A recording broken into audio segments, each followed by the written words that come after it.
Assalamualaikum sahabat Gineji, ketemu lagi sama Kak Narita di sini di channel YouTube kesayangan kita, Ayo Cerdas Indonesia. Sahabat Gineji, hari ini Kak Narita mau bahas sesuatu yang menarik loh dan berhubungan sama Lebaran. Oke, kita hari ini tidak berhitung-hitung, tapi kita akan bahas sesuatu yang unik, yang berhubungan dan ini pasti ada saat Lebaran gitu, baik Idul Fitri ataupun Idul Adha. Apa itu? Nah, sebelum Kak Narita kasih tahu, untuk sahabat Gineji di rumah yang belum subscribe, silahkan klik tombol subscribe di bawah ini dan jangan lupa nyalain loncengnya. Kalau ada video baru dari Ayo Cerdas Indonesia, sahabat Gineji bisa langsung like, comment, share ke teman-teman semuanya. Oke? Nah, sahabat Gineji, hari ini Kak Narita akan bahas tentang ketupat. Nah, pasti tahu ya ketupat itu apa, tapi sahabat Gineji tahu nggak sih asal-usul ketupat itu dari mana, dari kapan, dan apa arti dari kata ketupat itu sendiri. Nah, disinilah Kak Narita akan bahas filosofi tentang ketupat. Nah, sahabat Gineji, ternyata asal-usul ketupat itu sudah ada loh sejak masa hidup atau zaman Sunan Kalijaga. Sunan Kalijaga adalah salah satu tokoh wali songo yang sangat terkenal di Indonesia yang juga turut menyebarluaskan agama Islam di Pulau Jawa. Nah, Sunan Kalijaga ini zaman hidupnya yaitu di abad ke-15 dan 16. Disitulah awal mulai dari munculnya ketupat. Sunan Kalijaga menjadikan ketupat sebagai budaya dan filosofi dari pembauran antara Jawa dan nilai-nilai keislaman, sahabat Gineji. Lalu, kenapa Kak Narita kok namanya itu ketupat? Kenapa kok ketupat dan bentuknya kotak seperti itu?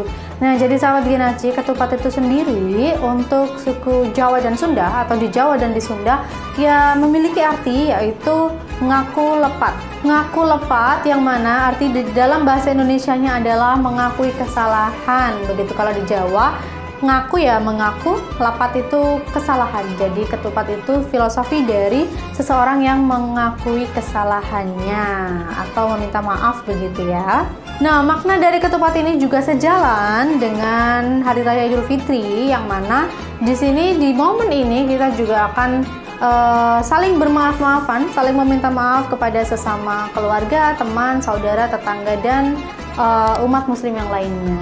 Selain dari ngaku lepat, ketupat juga memiliki arti laku papat atau 4 perilaku yang tercermin dari ketupat itu sendiri. Apa saja 4 perilaku yang bisa menjadi contoh tauladan yang baik untuk kita? Jadi 4 perilaku yang tercermin dari sisi ketupat adalah lebaran, leburan, laburan, dan luberan. Nah, ini mirip-mirip ya, tapi mereka memiliki arti yang berbeda-beda. Apa saja kita bahas satu persatu. Yang pertama, lebaran. Nah, seperti momen yang sedang kita rasakan saat ini adalah momen lebaran, di mana lebaran di sini berarti lebar, yang mana pintu ampunan, pintu maaf, dan pintu-pintu kebaikan itu terbuka dengan sangat lebar. Yang kedua artinya adalah luberan, yang mana dasar dari kata ini adalah luber, yang berarti sampai meluber atau tumpah-tumpah begitu ya, yang mana menggambarkan bahwa rezeki dan kenikmatan serta kebahagiaan kita di momen ini yang juga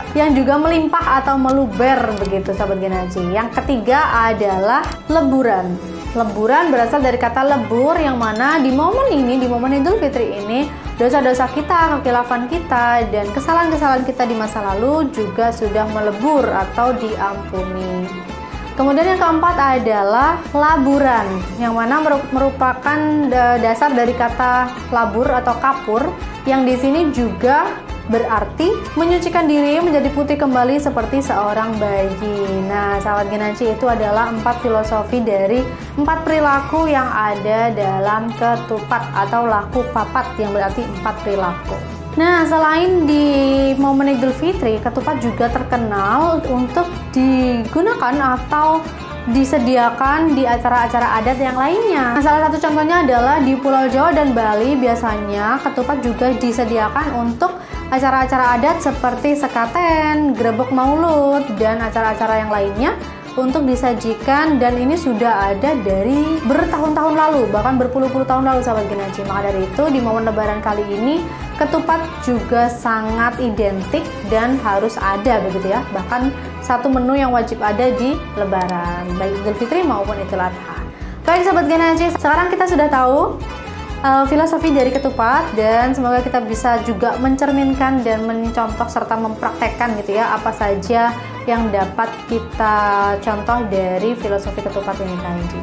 Baik Sobat Genaci, itu saja video yang dapat Kak Narita sampaikan. Kita ketemu lagi di video-video selanjutnya. Bye bye.